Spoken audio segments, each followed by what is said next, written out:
Selamat pagi Bapak Ibu yang Beta kasihi. Pagi ini kita akan ada sedikit materi sedikit saja sebenarnya tentang bagaimana caranya Bapak Ibu ketika mendampingi anak di rumah, ketika harus mengajar anak, ketika pelajaran itu sebenarnya harus diterima di sekolah, tetapi akhirnya orang tua yang harus menjadi guru di rumah. Nah, oleh sebab itu Sekolah Caritas mengambil satu tema untuk kita bersama-sama ada dalam webinar pagi hari ini, yaitu Smart Parenting in COVID-19 Pandemic. Nah,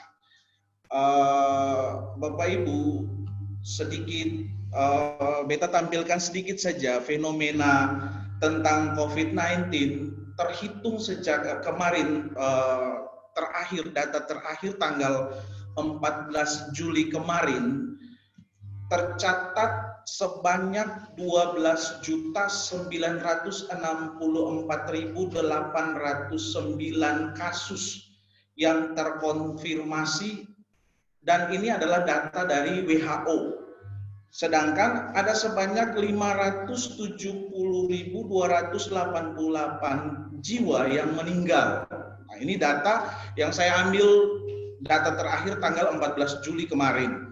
Nah, sedangkan di Indonesia tanggal 14 Juli itu terhitung ada sebanyak 78.572 kasus, di mana 37.636 yang sembuh dan 3.710 jiwa yang meninggal.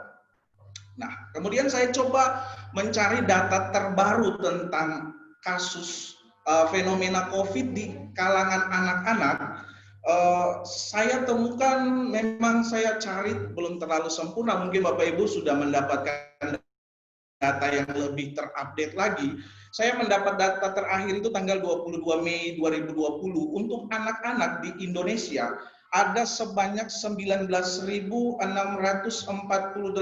kasus, di mana 715 kasus itu positif, kemudian 7.152 anak itu PDP, 10.375 anak dalam pantauan, dan 954 anak sebagai orang tanpa gejala.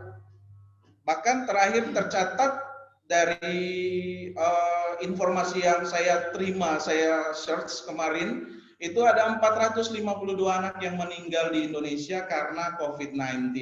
Bapak Ibu, COVID-19 ini bukan sesuatu yang dalam tanda petik kalau keton di Ambon orang bilang ini hoax apa?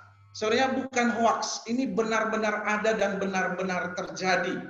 Oleh sebab itu, Beta cuma mau menampilkan data yang singkat ini agar keton semakin waspada karena sebenarnya COVID-19 yang awalnya diprediksi itu rentan bagi orang tua, lansia, tapi ternyata anak-anak juga bisa mengalami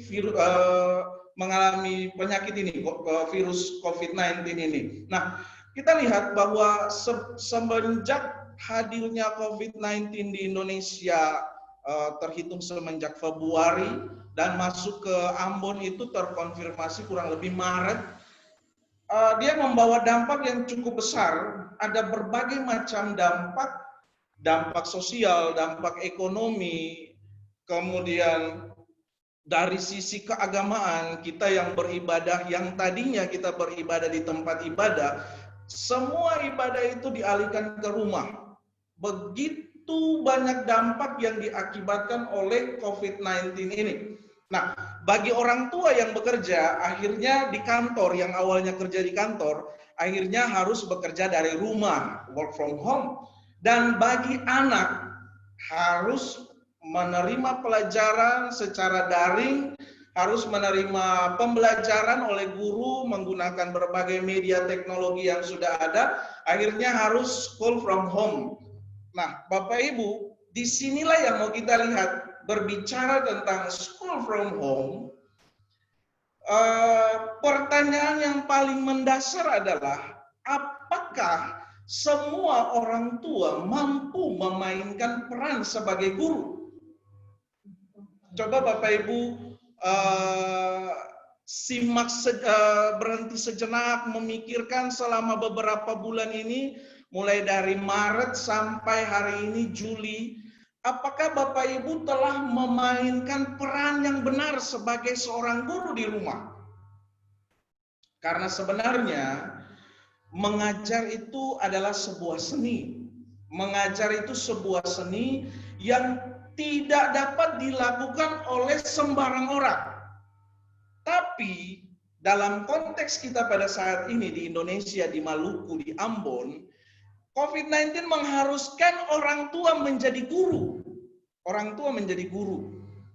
Dan inilah yang harus kita perhatikan, bagaimana sih menjadi guru yang baik, bagaimana sih menjadi guru yang efektif, bagaimana sih menjadi guru yang terampil, yang kreatif, ketika anak diajar di sekolah dan ketika anak diajar di rumah sama, tidak ada bedanya.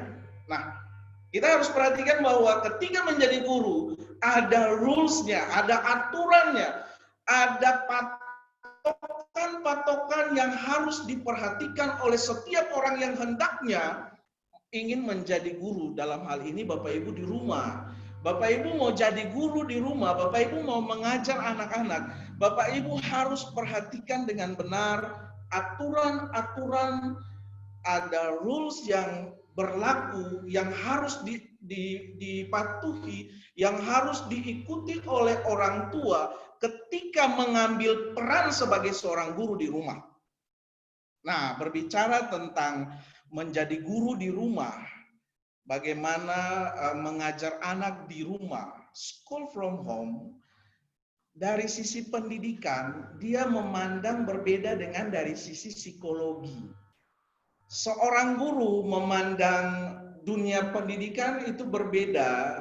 Ada miripnya, tapi hari ini saya mau membawa kepada Bapak Ibu bagaimana Bapak Ibu belajar dari sisi psikologi, bagaimana menjadi seorang guru yang terampil, bagaimana menjadi seorang guru yang produktif di rumah di masa pandemi COVID-19 ini. Dari sisi psikologi, untuk menjadi guru yang baik, kita harus memahami 3 hal penting. Inilah yang mencakup ketumpung tema tadi, smart parenting. Ada 3 hal penting yang harus Bapak Ibu pahami ketika Bapak Ibu hendak menjadi seorang guru di rumah. Ketika Bapak Ibu hendak mengajar anak-anak di rumah, walaupun mungkin ada panduan dari sekolah, tapi kemudian kan Bapak Ibu akan terus menuntun anak-anak sampai mereka lebih paham, lebih detail, lebih memahami materi. Itu kan tugasnya Bapak Ibu di rumah. Nah, dari sisi psikologi, untuk menjadi seorang guru yang baik, ada 3 hal utama. 3 hal ini kita bawa singkat-singkat saja, nanti mungkin kita akan banyak dalam diskusi, dalam pertanyaan. Nanti materi ini Bapak Ibu akan terima, Bapak Ibu akan pelajari dia dengan baik. Semoga Bapak Ibu menjadi guru yang baik di rumah. Ada 3 hal bagaimana menjadi seorang guru yang baik.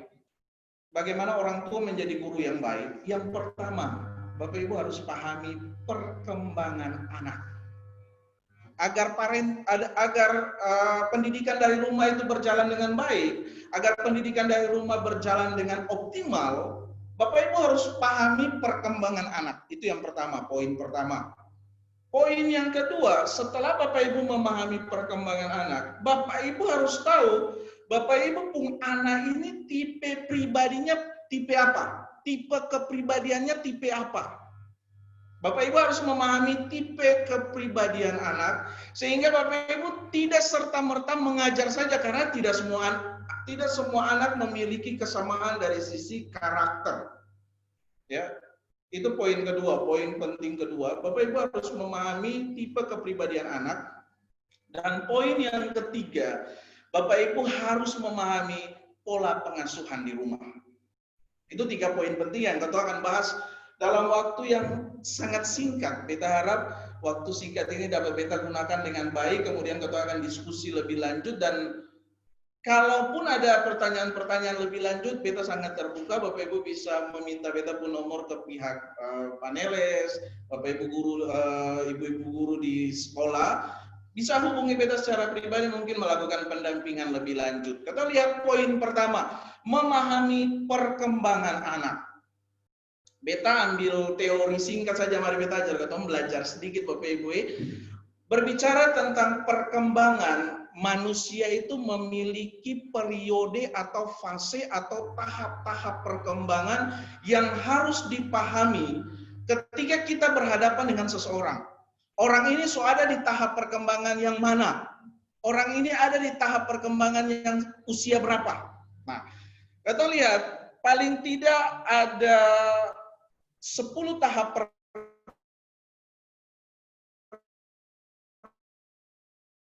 perkembangan manusia.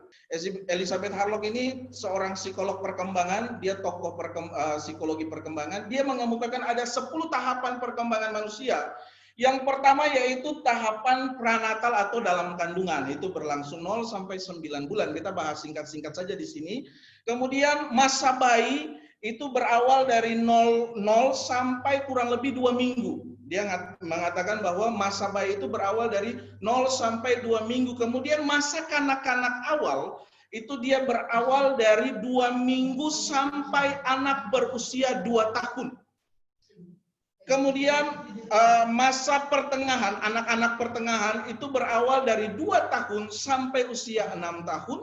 Dan masa kanak-kanak akhir itu usia 6 sampai 10 tahun. Kemudian anak akan beranjak dewasa, remaja, minta maaf belum dewasa, remaja. Remaja awal itu 11 sampai 12 tahun, remaja tengah 13 sampai 15 tahun, dan remaja akhir 16 sampai 19 tahun. Setelah menyelesaikan masa remaja, dia akan pindah ke masa dewasa. Dewasa awal 20 sampai 40 tahun, dewasa menengah 41 sampai 60 tahun, dan dewasa lanjut atau lansia 60 tahun ke atas. Beta saya ngajak Bapak Ibu untuk lihat tahapan ini secara utuh satu persatu, tapi beta ingin kotong lihat di bagian kanan paling pojok itu usia anak pertengahan dan anak akhir. Itulah kotong anak-anak yang saat ini SD Sekolah Caritas usia 2 sampai 6 tahun.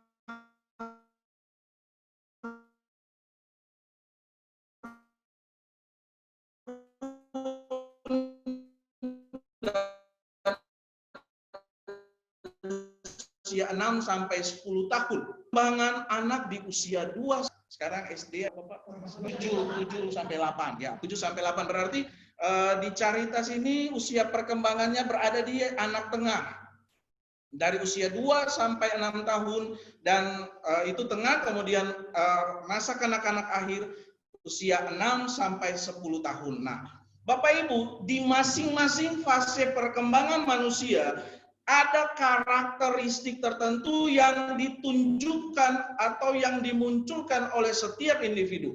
Dulu waktu kita kecil, masa bayi, masa anak-anak, kita pun mengalami hal tersebut. Kita pun memunculkan karakter tersebut. Dan besar harapan saya ketika Bapak Ibu belajar materi ini, dapat webinar hari ini, Bapak Ibu kembali melihat ke anak-anak Bapak Ibu. Bapak Ibu, anak-anaknya ada di usia pertumbuhan yang keberapa, lalu karakteristiknya bagaimana. Setelah memahami usia perkembangan, Bapak Ibu dapat menggunakan metode apa saja yang Bapak Ibu bisa lakukan, Bapak Ibu bisa gunakan untuk mengajar anak-anak. Hari ini beta saya ngajar metode pembelajaran karena beta bukan orang pendidikan. Tapi beta mau mengajar Bapak Ibu bagaimana memahami perkembangan anak. Setelah Bapak Ibu memahami perkembangan anak, Bapak Ibu dapat menggunakan metode apa saja untuk mengajar anak sesuai dengan usia perkembangannya.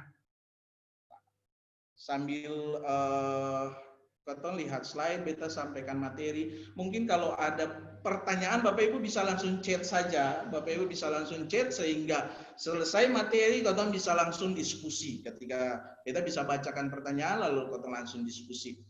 Bagian pertama, kita harus pahami bahwa kita langsung lihat di usia tadi Bapak Ibu ya. Beta langsung menuju ke usia 2 sampai 6 tahun dan usia 6 sampai 10 tahun. Perkembangan anak. Bukan hanya perkembangan anak, perkembangan manusia pada umumnya mencakup 3 aspek utama. Aspek yang pertama adalah kognitif, otak, perkembangan otak. Aspek yang kedua yaitu afektif atau emosi. Dan aspek yang ketiga yaitu perkembangan sosialnya, bagaimana relasinya. Nah, Bapak Ibu, perkembangan kognitif, afektif, sosial, terutama perkembangan kognitif. Jangan Bapak Ibu harap setelah dia lahir dulu baru Bapak Ibu mulai beli dia susu, kasih dia nutrisi, makanan yang bergizi setelah dia lahir. Bukan. Semenjak dia berada di usia dalam kandungan 0 sampai 9 bulan tadi, sebenarnya kognitifnya sudah berkembang. Pada usia berapa kognitif janin itu berkembang? Pada usia 2 sampai 3 minggu dia berada dalam kandungan ibu, disitulah kognitifnya sudah berkembang dengan baik. Maka tugas Bapak Ibu, kalau Bapak Ibu mau anak-anak Bapak Ibu pintar hari ini, semenjak dia berada dalam kandungan, Bapak Ibu suka kasih nutrisi. Bapak Ibu sumakan, ya ibu-ibu mama sumakan makanan yang bergizi, perlu yang mahal, ya. Bergizi bukan berarti mahal, Bapak Ibu. Bergizi bukan berarti mahal. Di Ambon sini ada banyak makanan-makanan tradisional, makanan-makanan olahan orang Ambon sendiri yang sebenarnya bergizi, yang dapat membantu pertumbuhan kognitif janin. Perkembangan anak, perkembangan kognitif, bagaimana anak berpikir, bagaimana anak berpendapat, bagaimana dia bisa berhitung, dia bisa mengucapkan alfabet A sampai Z, menghitung 1 sampai 10, itu tergantung perkembangan kognitifnya. Itu perkembangan yang pertama, aspek yang pertama, aspek perkembangan pertama, aspek kognitif. Aspek yang kedua itu perkembangan emosi. Nanti beta akan bawa satu persatu aspek ini. Aspek yang kedua yaitu aspek emosi. Perkembangan emosi itu berbicara tentang bagaimana dia merasakan sesuatu yang terjadi di sekitar dia. Nah, emosi atau kalau kata dalam bahasa psikologi, Bapak Ibu mungkin pernah dengar istilah stres. Dalam bahasa psikologi, emosi itu lebih dikenal dengan istilah stres. Jadi kalau kita bilang stres bukan berarti negatif. Stres itu positif dan stres itu bersifat negatif. Ada bersifat positif, ada bersifat negatif.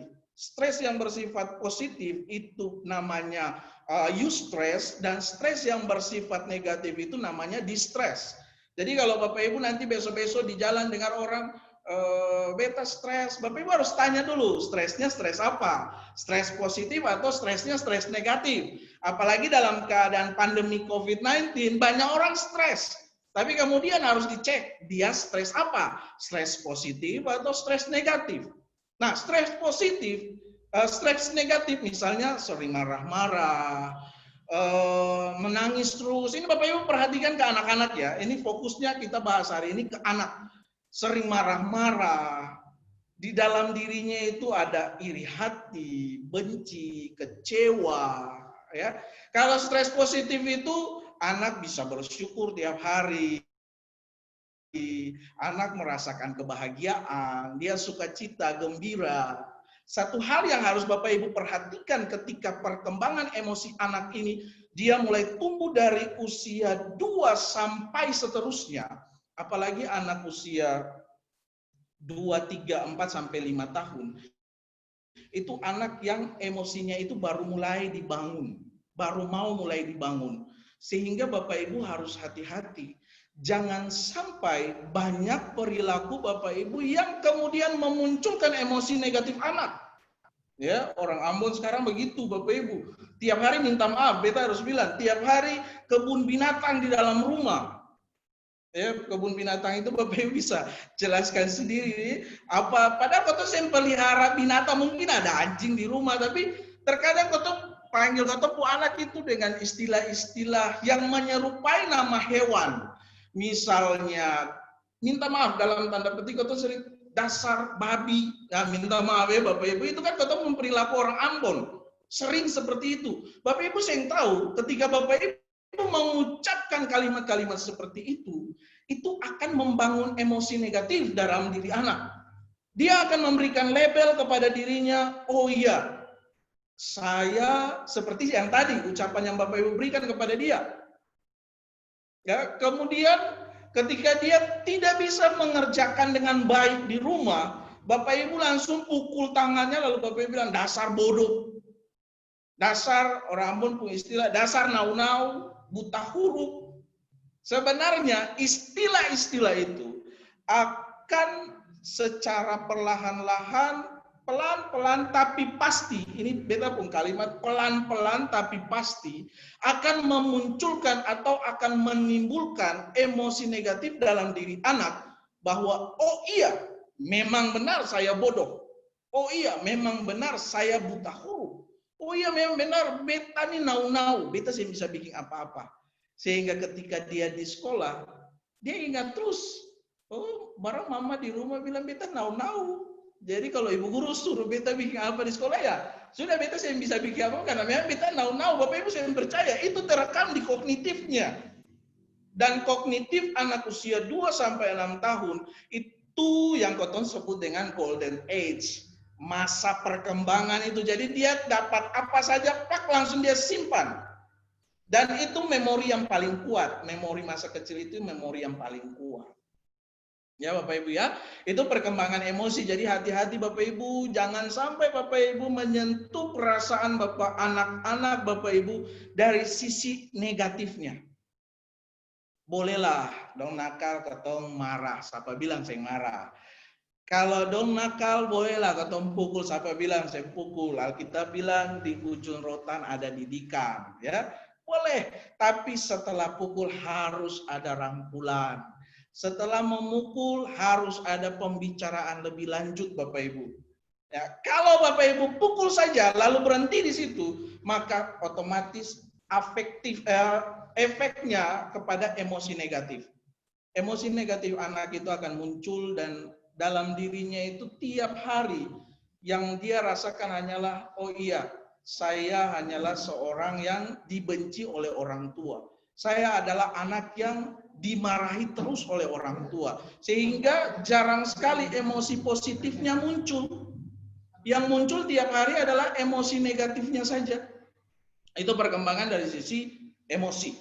Dan perkembangan yang ketiga, seorang anak akan mengalami perkembangan aspek yang ketiga adalah perkembangan sosial. Ya, apalagi usia 2-6 tahun, itu usia dia usia bermain dengan teman sebaya, main sama-sama. Tapi memang fenomena sekarang, fenomena gadget menjadikan anak-anak itu individual. Itu lebih enak di rumah, tapi sebenarnya itu salah Bapak Ibu. Ada waktunya Bapak Ibu berikan waktu untuk dia keluar bersosialisasi di lingkungan. Karena itu masa pertumbuhannya. Ketika dia dari kecil dikurung di rumah, terkadang Bapak Ibu begitu ya. Orang tua yang bekerja minta maaf, orang tua yang sibuk, dia kasih saja handphone. Nih, anak minta apa? Handphone. Kasih handphone yang kualitasnya bagus supaya bisa main permainan apa saja. Yang penting anak tidak rewel. Itu tujuannya. Yang penting anak tidak rewel. Bapak Ibu sing membayangkan dampaknya bagi anak Bapak Ibu di kemudian hari. Ketika dia keluar rumah, dia canggung. Dia canggung. Dia canggung. Kenapa? Karena dia pernah sosialisasi dengan orang di sekitar. Dia pernah bertemu dengan orang di sekitar. Akhirnya ketika dia lewat orang rumah, lewat depan orang banyak-banyak, dia tahu mau bilang apa.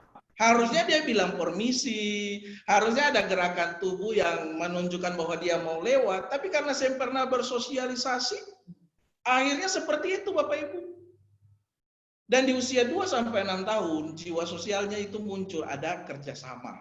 Bapak Ibu sudah harus menanamkan ini. Karena di usia 2-6 tahun, anak sudah bisa mengadakan kegiatan-kegiatan kerjasama tim. Nah, di rumah kan banyak sekali kegiatan, apalagi di musim pandemi COVID-19 ini, Bapak Ibu mungkin ada yang berkebun, ajak anak untuk berkebun sama-sama, kerjasama buat wadah untuk kebunnya dan sebagainya, ajak anak sama-sama. Itu banyak sekali kegiatan yang dapat kita lakukan sebagai orang tua untuk mengasah perkembangan sosial anak. Sehingga ketika pandemi ini selesai, anak itu tidak canggung ketika dia keluar dari rumah. Percaya atau tidak Bapak Ibu, beta pun pengamatan di beta pun kompleks rumah. Fenomena yang terjadi sekarang di samping rumah itu ada wifi, tempat sewa-sewa. Tiap hari anak dari anak TK sampai anak SMP, SMA duduk dan main Free Fire di situ. Beta duga dan beta ingin melakukan penelitian terhadap mereka, kemungkinan perilakunya akan berubah. Orang main FF itu baku bunuh di dalam, baku tembak, dong mau temannya mati, dong mau dong menjadi pemenang. Itu egois, kan? Menumbuhkan rasa egois dalam diri anak. Sehingga ketika besok dia ke sekolah setelah masa pandemi selesai, dia mau itu saja. Guru bingung. Karena berapa bulan nih, Maret, April, Mei, Juni, Juli, 5 bulan, hampir 6 bulan. Dia hidup egois, sendiri. Mama, dia mau apa, mama kasih. Dia mau itu, mama kasih. Akhirnya ketika dia datang sekolah, sosialisasi dengan anak-anak, jiwa sosialnya itu menurun. Yang tadinya bagus, tapi kemudian menurun karena, minta maaf, kelalaian pendampingan orang tua di rumah. Dari sisi perkembangan anak, dari aspek sosial. Nah, kita lihat perkembangan kognitif. Beta harap bagian ini Bapak Ibu bisa cerna. Minta maaf kalau beta bahasa Bapak Ibu saya bisa cerna. Beta minta maaf. Perkembangan kognitif. Kita lihat usia masing-masing usia. Usia 2 sampai 3 tahun. Karakteristik yang pada umumnya muncul pada anak usia 2 sampai 3 tahun, itu perkembangan kognitif yang sering kali muncul, yaitu dia meniru. Dia lihat, dia rekam lewat otaknya kerja, lalu dia mulai meniru. Dia lihat, dia dengar lewat telinga, lalu dia meniru.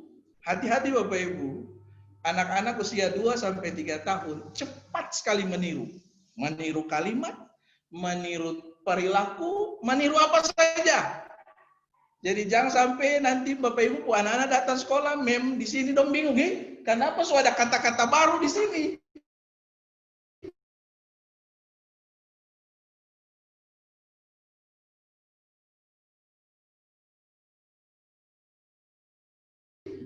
Lalu dia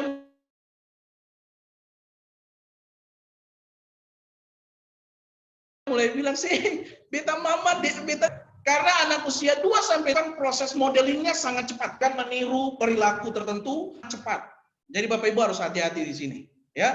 Anak-anak dengan usia 2 sampai 3 tahun modelingnya cepat sekali. Dia meniru. Apalagi yang dia tiru adalah orang tuanya. Dia tahu, oh ini beta mama, oh ini beta papa. Ya sudah, apa yang mama dan papa buat, itu dia yang ikut, dia lakukan. Syukur-syukur kalau Bapak Ibu memberikan model yang baik, model yang positif, sehingga apa yang ditiru oleh anak itu positif.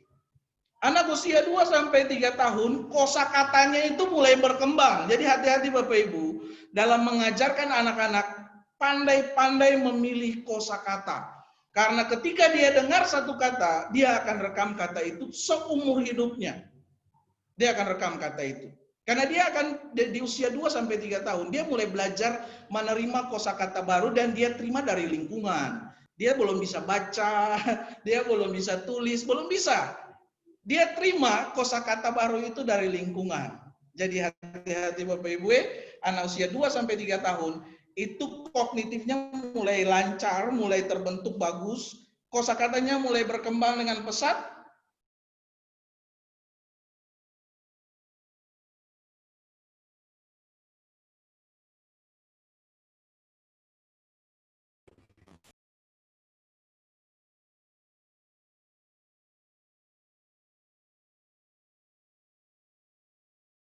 Dia bisa membedakan sebuah benda atau bisa dia bedakan berdasarkan untuk mengenal warna. Ini warna hijau dan sebagainya. Mungkin Bapak Ibu kalau mengalami kesulitan, Bapak Ibu cari jembatan penghubungnya, misalnya pelangi. Ya, Bapak Ibu sudah bisa taruh di situ di rumah. Misalnya ini kan masa-masa yang baik untuk Bapak Ibu punya anak, pengenalan warna, dan pengenalan itu diterima dari orang tuanya langsung. Bapak Ibu buat pelangi, tempel, lalu Bapak Ibu mulai mengajarkan warna pelangi itu apa saja. Di usia 2 sampai 3 tahun dia sudah bisa membedakan mana warna merah, mana warna hitam, mana warna biru, tetapi perbedaan itu berdasarkan hasil tuntunan dari orang-orang yang ada di sekitar. Ya Bapak Ibu ya. Di usia 2 sampai 3 tahun kognitifnya jalan, dia mulai mengenal anggota tubuh dan dia mulai mengetahui fungsi anggota tubuh walaupun pengetahuannya itu belum sempurna. Nah, di sini Bapak Ibu, dia sudah tahu ini tangan, ini jari, ini kaki, ini fungsinya untuk apa. Dia sudah tahu, ini mulut, ini hidung, ini telinga, ini mata, dia sudah tahu semuanya. Dan dia sudah bisa mengetahui fungsinya walaupun yang dia ketahui itu masih sangat sederhana berdasarkan pemahaman anak usia 2 sampai 3 tahun. Jadi Bapak Ibu sudah bisa mengajarkan, misalnya Bapak Ibu kesulitan anak usia 2 sampai 3 tahun, dia belum tahu membedakan mana tangan, mana kaki, mana jari, mana yang lain. Nah, Bapak Ibu bisa gunakan lagu-lagu, kan ada banyak sekali lagu yang menggambarkan anggota tubuh, kepala, pundak, lutut, kaki. Nah, waktu mengajarkan anak bernyanyi, Bapak Ibu langsung bertanya, ini apa? Ini kepala, ini apa? Ini pundak, ini apa? Lutut, kaki, dan sebagainya. Nanti proses pengenalan fungsi anggota tubuh itu Bapak Ibu berikan pendampingan pelan-pelan. Bahwa tangan itu fungsinya untuk apa, mulut itu fungsinya untuk apa, kaki itu fungsinya untuk apa. Itu tugas Bapak Ibu untuk memberitahu pendampingan dari Bapak Ibu. Tetapi memang kalau saya bisa paksakan anak usia 2 sampai 3 tahun pemahamannya masih sangat terbatas. Tetapi dia sudah bisa menerima apa yang Kotong kasih. Ya Bapak Ibu ya. Kemudian di usia 2 sampai 3 tahun perkembangan motoriknya sudah mulai lancar. Motoriknya itu ada 2, motorik kasar dan motorik halus. Geraknya itu sudah mulai berkembang di usia 2 sampai 3 tahun. Motorik kasarnya misalnya dia sudah bisa jalan. Nah, anak usia 2 tahun kalau belum bisa jalan itu bahaya. Itu dipertanyakan Bapak Ibu. Seharusnya usia 2 tahun itu motorik kasarnya itu sudah lancar. Misalnya dia jalan. Memang naik tangga itu dia perlu tuntunan pelan-pelan. Dia bisa menggunakan sebuah benda, itu motorik kasar. Ya, perpaduan antara mata dengan tangan itu nanti di motorik halus. Itu diperhalus lagi ketika dia di sekolah. Nanti Bapak Ibu belajar mengajarkan anak-anak bagaimana menulis. Bapak Ibu sudah harus pastikan di anak usia awal 2 tahun sampai 3 tahun, dia sudah bisa memegang pena dengan baik, walaupun dia belum bisa menulis Bapak Ibu. Walaupun belum bisa menulis, tapi pada dasarnya usia 3 tahun, 2 terlalu muda, 3 tahun, itu dia sudah bisa memegang pena atau pensil dengan baik, lalu kemudian dia sudah bisa menulis. Nanti motorik halusnya ini dipercantik lagi oleh guru di sekolah, seiring berkembangnya usia, ya motorik halusnya itu akan terus berkembang seiring perkembangan usia yang tadi banyak-banyak ada 10 fase tadi. Semakin dia berkembang maka motorik halusnya itu semakin bertambah kemampuan motorik halusnya. Itu usia 2 sampai 3 tahun Bapak Ibu. Kemudian perkembangan usia anak kognitif anak 4 sampai 5 tahun. Anak 4 sampai 5 tahun, karakteristik utama, ini memang anak 2-3 tahun juga memiliki karakter ini, tapi lebih tajamnya kepada anak 4 sampai 5 tahun. Anak 4 sampai 5 tahun, rasa ingin tahunya tinggi Bapak Ibu. Ya, hati-hati Bapak Ibu ya. Rasa ingin tahunya tinggi. Nanti dia tanya, "Mama, Ade itu datang dari mana?" Bapak Ibu mau jawab apa? Dia ingin tahu. Dia ingin tahu, dan Bapak Ibu harus menjawab itu sesuatu yang masuk dalam pikirannya. Memang nanti Bapak Ibu akan mencari cara Ade dapat buang. Nah, itu pemahaman awal anak nggak apa-apa. Nanti seiring perkembangan kognitifnya bertambah, seiring usianya berkembang, maka dia akan tahu adik itu datangnya dari mana. Itu pada saatnya nanti dia akan tahu. Tetapi pada dasarnya ketika Bapak Ibu memiliki anak usia 4 sampai 5 tahun di rumah, jangan bosan-bosan ketika dia bertanya. Jangan bosan-bosan ketika dia bertanya karena rasa ingin tahunya itu tinggi. Dia sudah tahu fungsi benda dengan baik dan benar. Usia 4 sampai 5 tahun. Dia lihat, oh ini pena. Pena fungsinya untuk apa? Untuk menulis. Oh ini handphone, fungsinya untuk apa? Dia sudah tahu, usia 4 sampai 5 tahun. Jadi Bapak Ibu harus mengasah kemampuan kognitif anak. Kalau di usia 4 sampai 5 tahun karakter yang beta munculkan di sini belum ada di anak Bapak Ibu harus munculkan itu. Dengan cara Bapak Ibu memang sing mudah. Sulit untuk memunculkan kemampuan kognitif karena memang pada dasarnya Bapak Ibu kemampuan kognitif ini yang tadi beta bilang di awal. Itu berawal dari dalam kandungan. Kalau Bapak Ibu mau anak pintar, pandai, itu memang dari dalam kandungan itu sudah kasih kognitif, asupan gizi untuk nutrisi untuk otaknya. Sehingga seiring bertambah usia di usia 2 sampai 3 tahun, 4 sampai 5 tahun, karakteristik ini dia punya. Ya, usia 4 sampai 5 tahun, dia sudah tahu apa itu cita-cita. Ya, jadi Bapak Ibu kalau Bapak Ibu bertanya kepada anak 4 sampai 5 tahun, Adik besok mau jadi apa, dia belum tahu, itu perlu dipertanyakan juga. Seharusnya Bapak Ibu sudah tuntun, besok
Silakan Pak.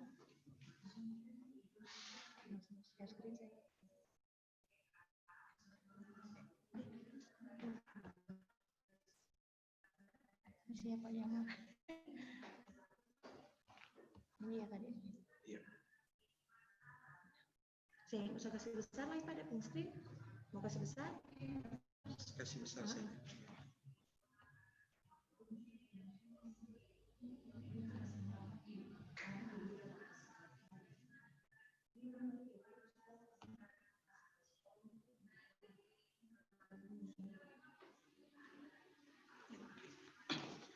Ya, Bapak Ibu minta maaf tadi ada gangguan teknis di sini. Maaf, kita lanjutkan. Nanti Bapak Ibu langsung bisa membaca saja, beta saya perlu baca satu persatu. Pada dasarnya perkembangan anak usia 2-3 tahun, 4 sampai 5 tahun, seperti yang beta tadi sampaikan bahwa